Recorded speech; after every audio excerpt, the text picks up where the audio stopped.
그 예전에 저 군목에 있을 때 처음 갔을 때 그날을 잊을 수가 없어요.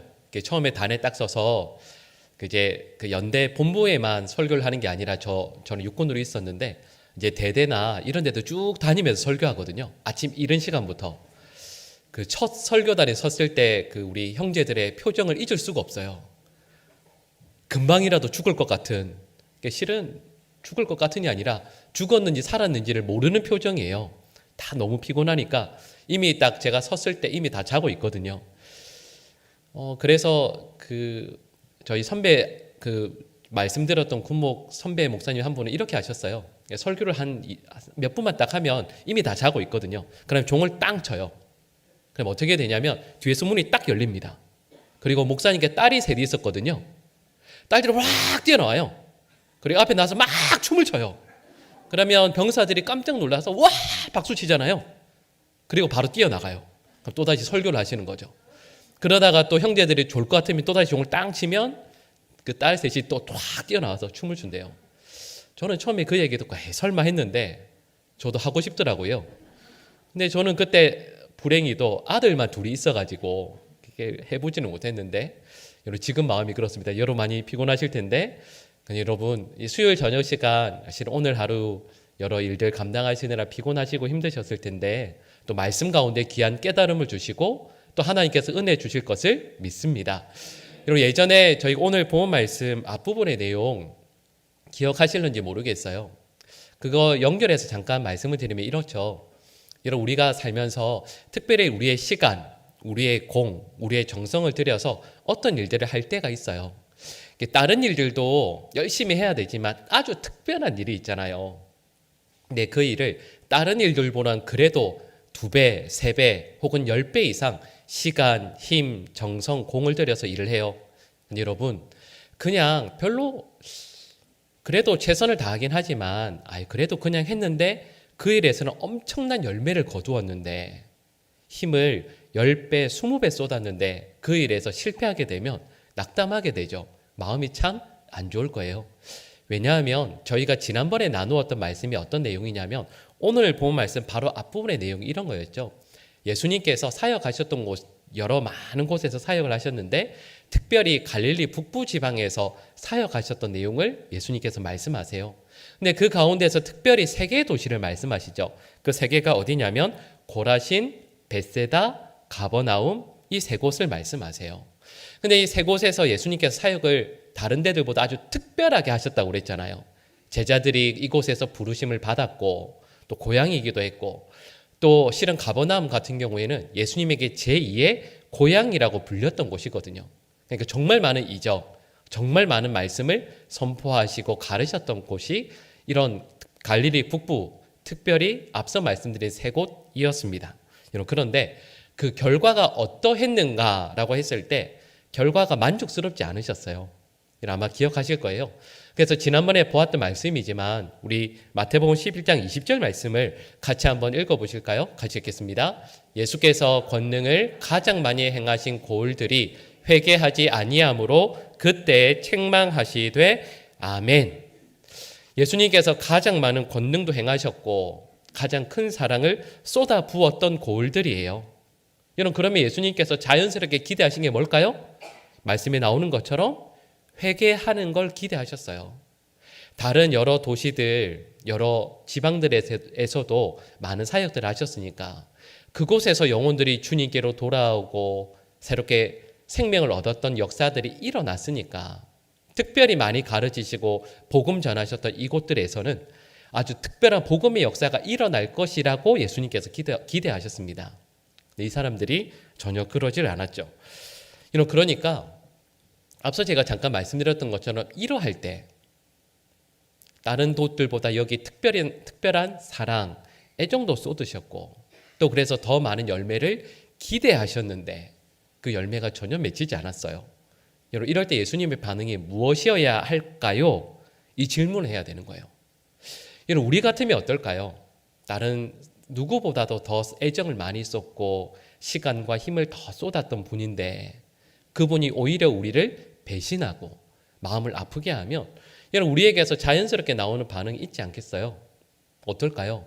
화도 날 것이고 배신감에 치를 떨겠죠. 그리고 분노할 거예요. 그리고 어떤 경우에는 낙담도 하겠죠. 내가 이 정도밖에 안 되나. 이렇게 힘을 다 쏟았는데 결실이라고 맺히는 게 이것밖에 되지 않나. 여러분 이런 생각도 하지 않겠습니까? 근데 실은 이 내용이 오늘 본 말씀과 이어지는 거예요. 근데 여러분 이럴 때 예수님께서 화를 내시거나 분노하시거나 하시는 것으로 끝내지 않습니다.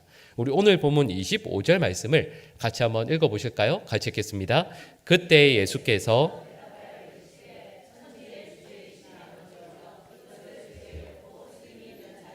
숨기시고 어린아이들에게는 나타내심을 감사하나이다. 아멘. 여러분 25절 말씀을 다시 한번 잘 보세요. 제일 끝부분에 보니까 예수님께서 뭐라고 말씀하시죠? 감사합니다. 이렇게 말씀해요. 여러분 그러니까 앞서 말씀드렸던 것처럼 분명히 예수님에게는 실망스러운 현장이거든요. 마음, 정성, 힘. 그 예수님의 그 제한된 공생의 시간들 중에서 특별히 이곳에 예수님의 사랑과 마음을 다 쏟으셨는데 맺히는 결실이 없는 거예요. 여러분 이럴 때 예수님의 마음이 얼마나 낙심되고 화나셨을까요? 여러분 이건 그럴 때 예수님은 화 안 나시죠? 아무리 어렵고 힘든 일이 있으셔도 낙담도 안 하시죠? 여러분 그러지 않아요. 저희가 복음서 말씀 읽어보면 예수님도 어떤 때는 우시고 또 어떤 때는 화를 내시고 어떤 때는 분노도 하시잖아요. 근데 여러분 예수님께서 이때에도 말씀드렸던 것처럼 분노하실 만하고 그냥 안 해 이렇게 하실 법도 한데 우리가 방금 읽은 25절 말씀처럼 예수님께서는 감사하고 계세요. 근데 그 감사하시는 내용이 뭐냐 하면 지혜로운 사람들, 슬기로운 사람들은 예수님을 거부해요. 근데 이걸 받아들이세요. 그리고 이렇게 말씀하시죠. 어린아이들. 여기에서 말씀하고 있는 어린아이들은 단순한 어린아이들이 아니에요. 그 심령이 하나님 없이는 살 수 없는 사람들. 그리고 그들의 가장 대표적인 사람이 예수님께서 사역하셨을 때 복음을 받아들인 세리, 장기, 그리고 죄인들이었죠. 예수님께서 말씀 전하셨을 때, 예수님께서 사역하셨을 때 그 앞에 기쁨으로 나왔던 사람들입니다. 근데 예수님께서 이렇게 말씀하시는 거예요. 아까 제가 쭉 설명드렸던 것과 연결을 하면 화를 내실 만한 상황이잖아요. 근데 그때 예수님께서 그 화를 꾹 누르시고 성부 하나님께서 예수님을 통해서 어린아이들과 같은 사람들을 구원하시고 불러내시는 것을 기뻐하시면서 하나님께 감사하세요. 근데 여러분 실은 이렇게 말씀을 드렸을 때 우리가 아까 읽었던 25절 말씀에서 실은 아주 이상한 말씀이 하나 있어요. 여러분 그 화면에 25절 말씀 다시 한 번만 더 띄워 주실까요? 여러분 25절 말씀 눈으로 한번 쭉 보시겠어요? 이상한 거 하나 있지 않으세요? 여러분 이렇게 하면 실은 조금 어려울 수 있는데 원래는 20절 그 단락부터 이렇게 쭉 읽으면 정말 이상한 말씀이 하나가 있어요. 그게 뭐냐 하면 25절 시작이 어떻게 되죠? 그때에 예수께서 대답하여 이르시되라고 되어 있거든요. 근데 여러분 이 20절 말씀부터 쭉 읽어보면 예수님께 질문한 사람이 없습니다. 예수님 이건 지금 오늘 본문 말씀은 쭉 지난번 말씀부터요. 예수님께서 그냥 말씀하시는 내용이에요. 그런데 이상하죠? 예수께서 대답하여 이르시되라고 말씀해요. 왜 그럴까요? 아니 아무도 예수님에게 질문 안 했다니까요. 예수님 이럴 때 마음이 어떠세요? 예수님 솔직한 심장이 어떠세요? 한번 말씀해 보세요. 이런 분이 없었다니까요. 근데 왜 예수님께서 대답하여 이르시되라고 말씀하고 있겠습니까? 여기에 대해서 그 여러 주석들이나 책들을 찾아보면 이렇게 설명해요. 저희가 가지고 있는 개역개정 성경은 헬라 원문을 그대로 번역한 거예요. 헬라 원문에도 보면 어떻게 되어 있냐면 대답하여 말씀하셨다 이렇게 나옵니다. 근데 이게 학자들이 이렇게 해석해요. 대답하여 말씀하신다라는 말이 우리로 말하면 수거예요. 대답하여 말씀하신다는 말씀이 그래서 여러분 혹시 인터넷이나 집에 가셔서 영어 성경 이렇게 쭉 찾아보면 대답하여 이르시되 이 부분을 전부 다 대부분 다 뭐라고 해석하냐면 그냥 말씀하셨다라는 뜻으로 해석해요. 그냥 수거니까 그냥 그렇게 평범하게 해석을 해요. 그리고 제가 여러 주석들을 찾아봐도 모두가 다 그렇게 대답하고 있습니다. 말씀하고 있어요. 예수님께서 말씀하셨다. 근데 여러분 이 말씀을 근데 이렇게 질문할 수 있지 않을까요? 수거인 건 알겠는데 마태가 왜 이걸 여기에서 쓰고 있을까요? 여러분, 그래서 저희 개역개정 성경에서 이걸 대답하여 이르시되라고 번역을 하고 있거든요. 왜 그럴까요? 제 생각에는 첫 번째 말씀드린 학자들이 해석하는 것처럼 수거다 이렇게 하는 것도 맞아요. 근데 두 번째로 이렇게 말할 수 있어요. 여러분, 왜 살다 보면 그럴 때 있지 않으세요? 옆에서 아무도 이야기 안 하는데 말을 누군가가 건넬 때가 있어요.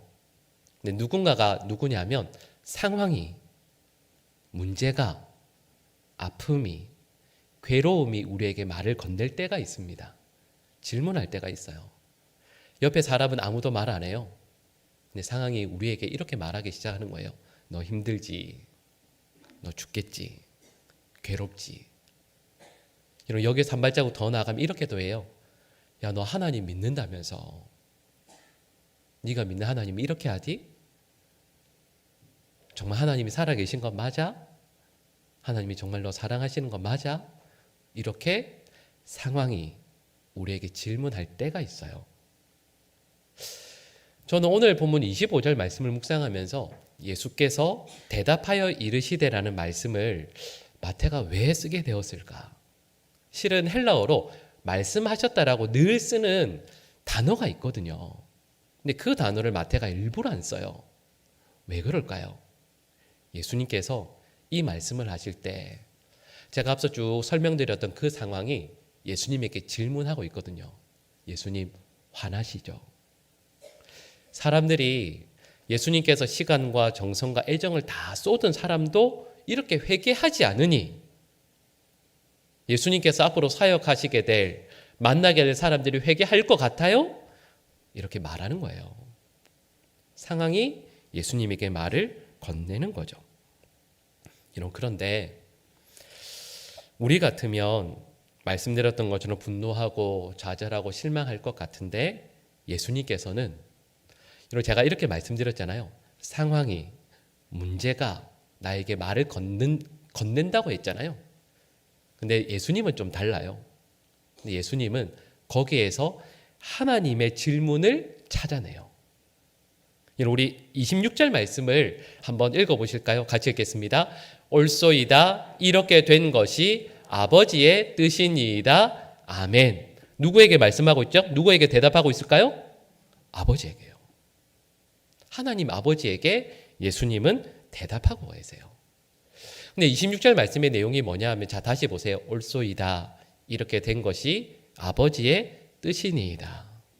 저는 이 말씀은 상황이 내 삶에 좋게 되었을 때에도 맞는 말씀이겠죠.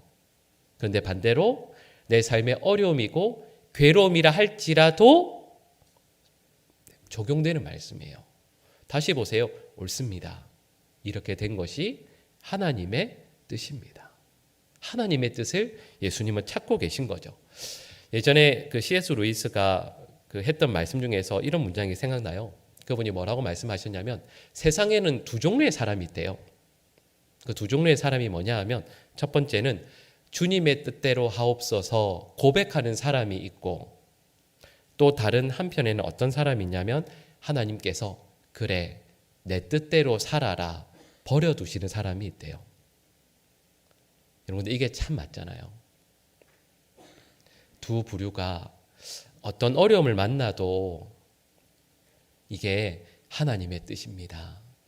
하나님의 뜻이면 순종하겠습니다 하는 사람이 있는가 하면, 아무리 하나님의 뜻임을 말씀해 드려도, 이야기를 해도 끝까지 거부하는 사람들이 있어요. 자녀들도 왜 그런 자녀들이 있는 것처럼 왜 자녀한테 사랑의 말로 다 이르고 어떤 때는 회초리도 때리고 하잖아요. 하다 안 되면 어떻게 하죠? 다 그런 경험이 한 번도 없으시군요. 여러분, 그럴 때 어떻게 하세요? 그래, 네 맘대로 해라 하잖아요. 하나님 앞에서도 결국에는 이 두 부류의 사람밖에 없다는 거죠. 그런데 우리 예수님은 그 일이 예수님의 뜻대로 되든 그렇지 않든 모든 일들 가운데 하나님의 뜻을 찾고, 그리고 방금 읽은 말씀처럼 하나님, 이 모든 것이 하나님의 뜻이니 정말로 옳으십니다. 내가 생각했던 계획, 나의 뜻과 달라도 하나님의 뜻이 옳으십니다. 그러니 그 뜻에 따르겠습니다. 그 뜻을 받아들이겠습니다라고 말씀하시는 거죠. 여러분, 여기에서 하나님의 뜻이 뭘까요? 반대되는 예수님의 뜻은 뭘까요? 여러분, 제가 이렇게 쭉 말씀드린 내용에서 예수님의 뜻이 뭔지를 우리는 짐작할 수 있어요. 예수님의 뜻은, 예수님의 기대하심은 갈릴리 북부 지역에서 사역을 잘 감당하셔서 많은 열매를 거두시는 거예요. 그런데 여러분, 이게 원래 맞는 말씀이잖아요. 그렇게 돼야지. 그런데 하나님 아버지의 뜻은 달랐던 거죠. 하나님 아버지의 뜻은 갈릴리에서 성공적인 사역을 감당하는 것만이 아니라 오늘 말씀에서 실은 찾게 되는 궁극적인 의미가 뭐냐 하면 예수님께서 십자가를 지심으로 온 인류를 구원하시는 용서와 구원의 역사를 이루어내시는 거예요. 지금 당장 예수님께서 갈릴리 북부 지역에서 큰 결실을 얻지 못하시는 것 같지만 아니, 우리 하나님께서는 그것 때문에 낙담하시거나 슬퍼하지 않으세요. 지금은 그러한 것 같지만 결국에는 우리 하나님께서 예수님을 통해서 십자가의 구원을 반드시 이루어내실 것이기 때문이죠. 그러니까 예수님께서 그래, 지금 당장 이것은 나의 원함대로 되지 않았지만 하나님께서 내 삶을 통해서 하나님의 뜻을 이루어내실 것이니 하나님의 뜻 앞에 가장 먼저 뭐 하시냐면 감사하시는 거예요. 그리고 순종하시는 거죠. 여러분, 이건 우리 모두에게도 마찬가지예요. 우리는 실은 저를 포함해서 우리 모두는 어떤 눈앞에 있는 일이 잘 되냐 잘못되냐 이것만 보게 돼요. 여러분, 그런데 신앙의 연수가 더해지되 바른 신앙의 삶을 쭉 살아가게 되면 주님께서 이끄시는 그 삶에 순종해서 살아가다 보면 다는 아니라도요, 하나님의 구원 역사가 조금씩 느껴지기 시작해요. 보이기 시작하는 거죠. 여러분, 대표적인 분이 요셉 아니겠어요? 우리 화면에 창세기 45장 5절 말씀이 나올 텐데 우리 노란색 부분 같이 한번 읽어볼까요? 하나님이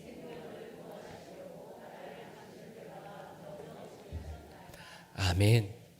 자, 여러분, 이 내용 너무 잘 아시죠? 여러분, 요셉이 이거 하나님께서 이루어 가시는 거예요 라고 고백했던 그 내용에 뭐가 있죠? 나의 형들이 나를 노예로 파는 부당한 일이 포함되어 있어요. 여러분, 이게 말이 그렇지 이걸 어떻게 하나님의 역사라고 우리가 받아들일 수 있겠어요? 그런데 요셉이 내가 이렇게 고난당했던 이유는 우리가 볼 때는 명확히 이야기하면 이거예요. 형들이 시기해서, 형들이 미워해서죠. 그런데 요셉은 그 고난들을 통과하면서 형이 나를 노예로 팔아넘기는 그 악한 행위까지도 하나님의 뜻에서 비롯되었구나라는 것을 알게 돼요. 고백하게 되는 거죠. 여러분, 그러면서 이런 거예요. 어떤 문제들을 만나게 될 때 이 문제가 나에게 유익이 되나 그렇지 않나가 아니라 하나님께서 하나님의 구원 계획을 내 삶 가운데 이루어내시는가, 이걸 바라보게 되는 거죠. 그리고 하나님께서 이끌어 가시는 거대한 톱니바퀴 그 속에서 나는 아주 작은 톱니 하나를 살아가고 있지만 내 삶을 통해서도 하나님께서 놀랍도록 빈틈없이 역사하고 계신다라는 걸 요셉이 어느 순간 깨닫게 되는 거예요. 그러니까 그 요셉이 이 모든 과정들을 하나님의 뜻이라는 말씀으로 고백하게 되는 거죠. 여러분, 이렇게 말씀을 드리면서 우리 성도들에게 이런 말씀을 꼭 드리고 싶어요. 여러분, 그럴 때 있지 않으세요? 큰 어려움을 만나면 근데 그 어려움도 그냥 이 정도는 믿음으로 감당해야죠, 이 정도가 아니라 내가 아무리 생각해도 이 문제는 믿음으로 내가 도저히 받아들일 수 없겠다라는, 아니 하나님이 정말 살아계시면 어떻게 이러실 수가 있나라는 문제를 만날 때가 있어요. 그런데 제가 그런 분 너무 많이 봤거든요. 정말 많이 봤거든요. 근데 참 많은 분들이 어떻게 하냐면 어려움을 만나는데 그 어려움이 내가 하나님을 이해할 수 있는 범위를 뛰어넘는 문제들을 만날 때가 있어요. 근데 참 많은 분들이 그때 예배의 자리를 떠나요. 신앙을 떠나요. 믿음의 자리를 떠나서 그런 하나님이면 나 안 믿겠다라고 떠나는 경우들이 정말 많이 있어요. 그런데 이렇게 이 말씀을 드릴 때 그분들이 믿음의 자리를, 은혜의 자리를 떠나는 이유는 그 문제를 이런 용어로 해석해도 될지는 모르겠지만 이렇게 해석할 수 있지 않을까요? 문제를 갑과 을의 문제로 해석하기 때문이에요. 누가 더 힘이 있는가? 그리고 나에게 누가 해를 끼쳤는가? 계약의 문제로. 누가 나에게 도움을 줄 수 있는가? 이렇게 해석하는 거죠. 그런데 예배의 자리로 나와야 될 이유가 있어요. 기도의 자리에 엎드려야 될 이유가 있어요. 왜냐하면 하나님의 말씀을 대하고 묵상하게 될 때 깨닫게 되는 것은 결국은 이거예요. 하나님께서 내 인생을 이끌어가고 계시는구나. 지금 당장은 이해가 되지 않지만 하나님의 그 거대한 구원 계획의 역사 가운데 내가 아주 작은 일부분이지만 하나님께서 나를 통해서 하나님의 뜻을 이루어가고 계시구나라는 것을 세상 어디에서도 확인할 수 없어요. 말씀 가운데 확인하게 되죠. 기도하는 중에 하나님의 뜻을 조금씩 알아가게 되는 거죠. 오늘 본문에서 예수님께서 이걸 말씀하는 거예요. 예수님께서 그렇게 마음과 시간과 정성을 다 쏟으셨는데 여러분 이걸 어떤 신학자들은 실패라는 말까지도 써요. 용어를 주석에서는. 그런데 여러분 이 내용을 우리는 실패라고 받아들이지 않아요. 오히려 예수님께서는 감사하시는 내용으로 우리 모두는 받아들이게 돼요. 왜냐하면 이것이 하나님의 뜻이기 때문인 거죠. 여러분 어려움들을 만났을 때, 문제들을 만났을 때, 그래서 그 상황이 어쩌면 그 상황 뒤에 사탄이 우리에게 말을 걸어오기 시작해요. 너 힘들지, 괴롭지, 하나님 안 계신 것 같지, 하나님 너 잊어버리신 것 같지. 그럴 때 예수님께서 우리에게 보여주신 거예요. 대답이 뭐여야 되냐면 하나님의 뜻이 오니 감사합니다. 여러분 이 말씀이 참 어려운 말씀이지만 우리 모든 성도들에게 이런 믿음을 허락해 주시기를 간절히 축복합니다. 낙담의 자리, 실망의 자리에서 하나님 앞에 오히려 감사하며 그 가운데 하나님의 뜻으로 말미암아 이루어지심으로 말미암아 찬송할 수 있고 기뻐할 수 있는 우리 모든 주의 백성들 될 수 있기를 간절히 축복합니다. 여러분 또 하나 살펴볼 텐데요. 실은 오늘 본 말씀이 여러분 많이 읽어보신 말씀이니까, 접하시는 말씀이니까 쉬운 말씀이라고 생각하실 수 있는데 실은 어려운 말씀이에요. 여러분 우리 27절 말씀을 한번 같이 읽어보실까요? 우리 27절 말씀 읽겠습니다. 내 아버지께서 모든 것을 내게 주셨으니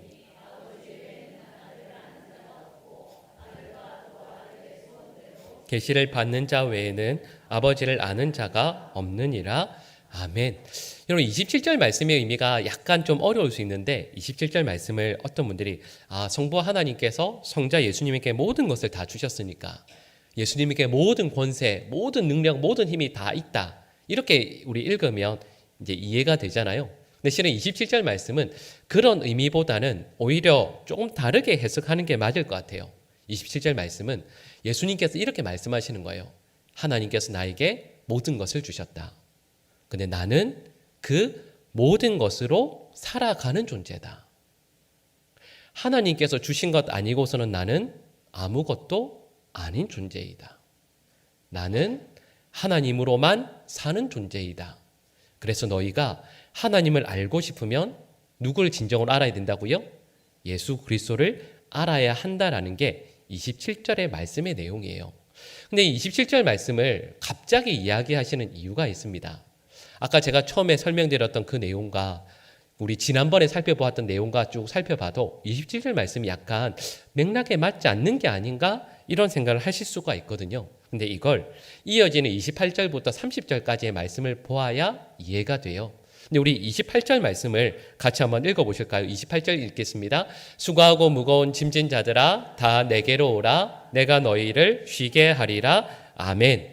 자, 여러분 여기에서 수고 그리고 무거운 짐 여기에 해당되는 게 뭘까요? 학자들은 이렇게 해석합니다.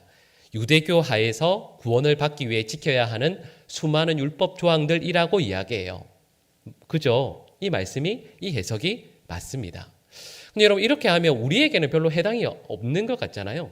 근데 실은 여기에서 수고 그리고 무거운 짐에 해당되는 것들이 우리에게도 적용되는 것들이 있습니다.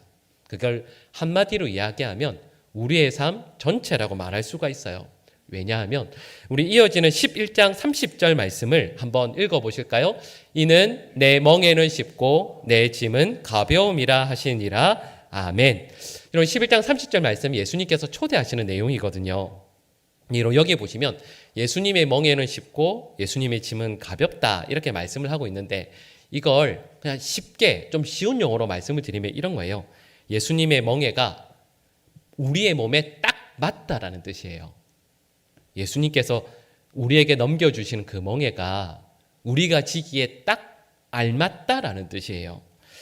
그러니까 여러분 우리가 우리의 삶을 바르게 살아가려고 할 때 우리가 원래 지고 있던 멍에 우리가 원래 지고 있던 짐으로는 우리가 예를 들면 황광용으로 여러분 각자로 살 수 없는데 예수님께서 주시는 멍에와 예수님께서 주시는 짐을 우리에게 딱 맞는 그것을 지고 살아갈 때에만 우리는 참된 나로 살아갈 수 있다라는 게 이 30절 말씀의 내용이에요. 자, 그러면 이렇게 질문해야 되겠죠. 이전에 우리가 지고 있던 멍에, 우리가 지고 있던 짐이라는 건 우리에게 맞지 않는다라고 한다면 예수님에게서 받아야 할 멍에와 예수님에게서 받아야 할 짐은 뭘까요?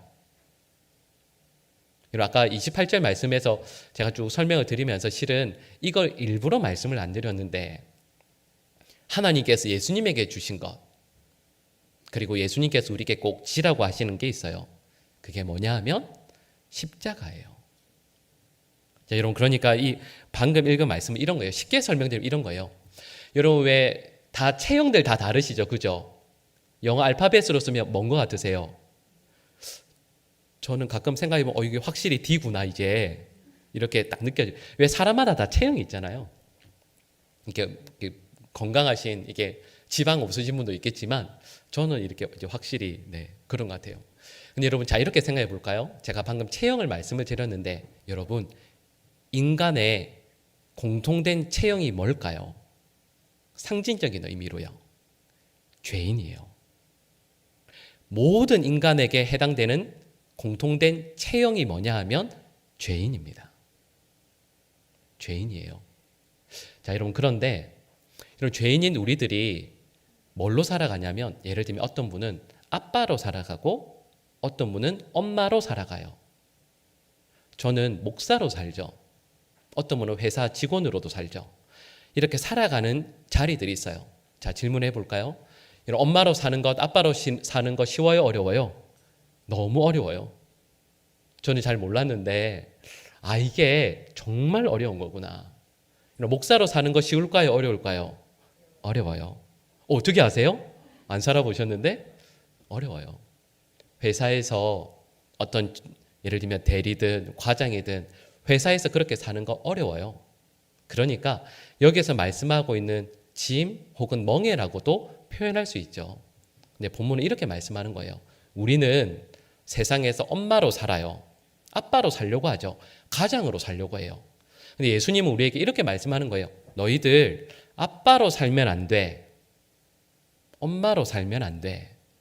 그 멍에와 짐은 너 감당할 수 없어. 너는 죄인으로 살아야 돼. 죄인으로 사니까 예수 그리스도께서 우리에게 넘겨주시는 뭘 져야 할까요?